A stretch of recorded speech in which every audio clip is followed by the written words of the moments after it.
जय Hind news, जनतेच्या हितासाठी निर्भीड पत्रकारिता। रस्त्यात पेविंग ब्लॉक ठेवल्याच्या कारणातून झालेल्या वादात शिवीगाळ करत असताना समजावून सांगण्यास गेलेल्या एकावर चाकूने हल्ला करण्यात आल्याची फिर्याद पोलिसात देण्यात आली। या हल्ल्यात एक जण जखमी झाला असून मिरज शहर पोलिसांनी हल्ला करणाऱ्या विरुद्ध गुन्हा दाखल केला आहे। दिनांक 13 नोव्हेंबर रोजी रात्री 10:15 वाजण्याच्या सुमारास कमानवेस घोरपडेवाडा मिरज येथे घटना घडली आहे। वसीम शमशुद्दीन बेग वय 19 हे या हल्ल्यात जखमी झाले आहेत। त्यांनी दिलेल्या फिर्यादीनुसार पोलिसांनी रोहन होवाळे राहणार कमानवेस घोरपडेवाडा यांच्या विरुद्ध गुन्हा दाखल केला आहे। पोलिसात दिलेल्या फिर्यादीत म्हटले आहे की फिर्यादी बेग या ठिकाणी भाड्याच्या घरामध्ये राहतात।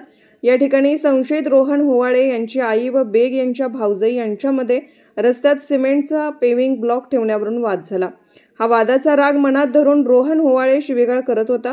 यावेळी वसीम बेग हे त्यास समजावून सांगत असताना होवाळे याने अचानकपणे खिशातून चाकू काढला।